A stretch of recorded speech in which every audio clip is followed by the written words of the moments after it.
I was reborn 5 minutes before my daughter was murdered. In my past life, my 12-year-old demon nephew threw her from the fourth floor, laughing. Look, it really explodes like a watermelon. My husband and mother-in-law held me down. He is just a boy. Are you going to ruin his whole life? I ended mine instead. Now, facing that same greasy smile, I held my baby tighter. This time, I sent her away early. Then, I heard another baby scream from upstairs. In my previous life, my daughter was still in her swaddling clothes when my nephew, a brat who never knew the meaning of the word no, treated her like a crash test dummy. He threw her through the gap in the railing from the fourth floor of the mall. I remember sprinting down the stairs, screaming like a banshee, only to find a blur of blood and flesh. And the culprit, my 12-year-old nephew, Hunter. He was leaning over the railing, pointing at the gruesome scene below, shouting excitedly to his mother, "Mom, look. It really splattered like a watermelon." My science teacher wasn't lying. I wanted to call 911. I wanted to kill him. I wanted an eye for an eye. But my husband, Liam, and my mother-in-law, Barbara, pinned me down. Liam's eyes were red, not for our dead daughter, but for the murderer. "Sarah, calm down. Hunter is just a child. He's just curious. Are you going to ruin Hunter's entire life for a baby that's already dead? He is the only grandson of the Miller family." Barbara slapped me across the face. "You ungrateful bitch. You couldn't even watch your own kid, and now you want to blame Hunter. He's 12. What does he know about life and death? You want to call the cops on your own nephew. How can you be so venomous?" Locked in the house, drowning in despair and resentment, I eventually made a choice in that darkness that I can never take back.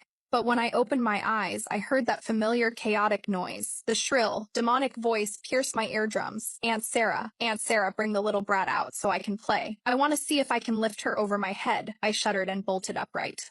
I was back in the lavish living room of the Miller estate. The walls were decked out in gold and silver balloons. Today was Barbara's 60th birthday jubilee. It was today, the exact day from my past life. In that timeline, Hunter had snatched my daughter from her stroller while I was in the bathroom, took her to the third-floor terrace, and tossed her like a bag of trash. I looked at the face in front of me, young, but twisted with a malicious, greedy energy. Hunter was holding a half-eaten buffalo wing, grease smeared all over his mouth, staring hungrily at the bundle in my arms. Hate, hot as magma, rolled through my chest, but I forced myself to freeze. Exploding now would just get me labeled as hysterical. It wouldn't save anyone.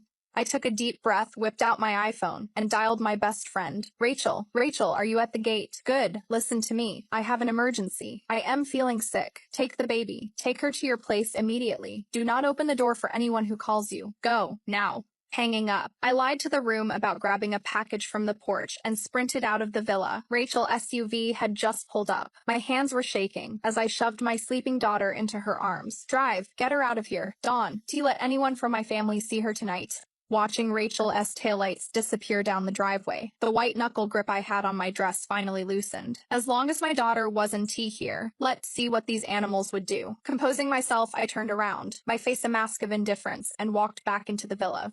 I stepped into the foyer, not even having time to change my shoes. A dull, heavy, sickening sound slammed against the marble floor of the atrium. It was heavy, wet, and carried a bone-chilling echo. Then, dead silence. Every guest froze, champagne flutes hovered in midair.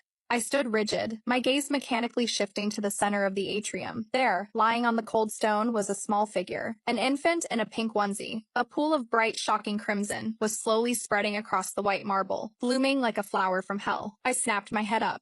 On the third-floor railing, Hunter was leaning halfway out, his hands still in a pushing motion. Seeing me look up, he didn't show fear. Instead, he grinned, revealing that vicious smile that had haunted my nightmares for 2 lifetimes. He mouthed the words to me. "Down she goes. Triple A-osh."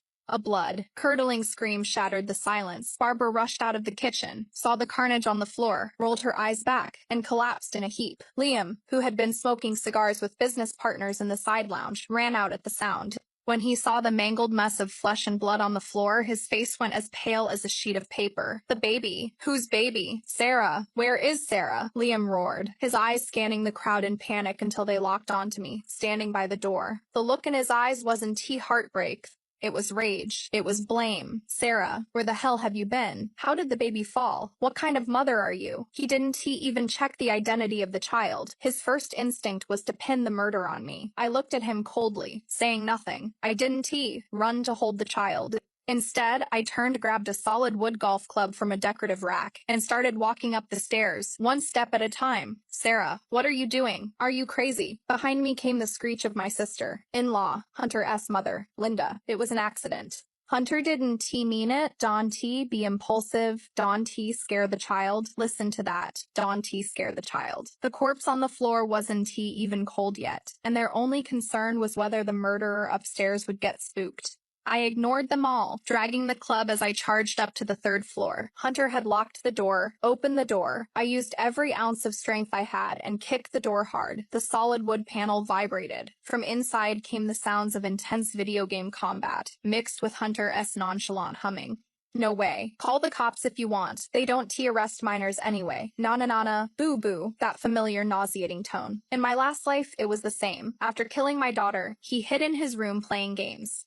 When the police came for a statement, he casually asked, "Officer, I don't have to go to jail, right? Can I finish this round of Fortnite? My squad is waiting." Back then, I was too broken to stand, but this time, I was fueled by something else. Pure, unadulterated vengeance. Open it, huh?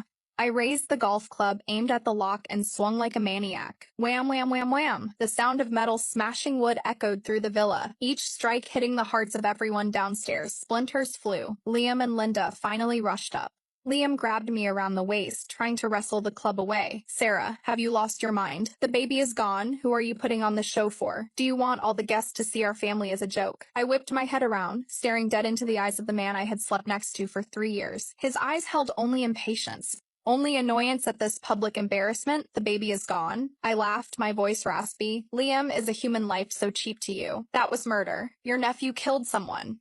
Linda rushed over, guarding the door like a hen, protecting her chick, screeching, "What murder? Don T used such ugly words. Hunter just wanted to play fly high with his cousin. His hand slipped, that is all. He is just a child. What bad intentions could he have? You are the aunt. Why are you so petty? Just have another baby. Do you have to tear the whole family apart? Just have another baby." 4 words. So easy to say. I laughed out loud, tears nearly squeezing out of my eyes. "Linda, if I throw you off the balcony right now and tell your mother to just have another you, do you think that would be okay?" Linda, face twisted. "You are cursing me to die, you psycho bitch." Taking advantage of the moment, Liam loosened his grip. I raised the bent golf club one last time and smashed the destroyed lock with everything I had. Crack, the lock gave way. I kicked the door open inside. Hunter was sitting in his gaming chair, headphones on, controller clicking furiously. The screen showed a bloody shootout. Seeing me burst in, he took off his headphones, rolled his eyes, and propped his legs up on the desk. "Tatch, you have to pay for that door." "Aunt Sarah, why are you so violent? No wonder my cousin broke so easily. She takes after you. Fragile." Hearing that, the last string of sanity in my brain snapped. I dropped the club, took 2 steps forward, grabbed the collar of this 5-foot-tall tub of lard, and hauled him out of the chair. I put my entire body weight into that slap. The crisp sound was louder than the gunshots on the television. Hunter was stunned. Half his face swelled up instantly, blood trickling from the corner of his mouth. He looked at me in disbelief, and a few seconds later, erupted into a squeal like a slaughtered pig. "AAA, murder, Aunt Sarah is killing me. Mom, help. This crazy bitch is going to kill me." Linda screamed and lunged at me, clawing at my arms. "You dare hit my son. I'll fight you. Sarah, you vicious piece of work. You didn't. Watch the kid yourself. Why take it out on my son?" Liam rushed over too, shoving me hard. I stumbled back, my spine slamming into the bookshelf, pain shooting through my body. Liam shielded Hunter, pointing a finger in my face. "Enough, Sarah, you slapped him. Now we re-even. It is just a baby. The Miller family will compensate you. Okay, what more do you want? Do you have to drive Hunter to suicide to be happy?" I clutched my throbbing shoulder, looking at this family of 3. They were a united front against me, the outsider. Hunter hid behind Liam, clutching his face. Although he was wailing, the look he gave me was still full of provocation and triumph. It was the look of someone who knew he had a get-out-of-jail-free card. "Compensate?" I straightened up, smoothing my messy hair, my gaze sweeping over them like ice. "Are you sure that was my child?" The air in the room instantly solidified. Liam frowned. "What do you mean?" "If it is not our child, whose is it? Was there another baby in the house today?" Linda stopped cursing, her eyes darting nervously. "Sarah, Donta, try to shift the blame. That was the money. Loser you brought. Who else but you would leave a kid in a stroller, running around?"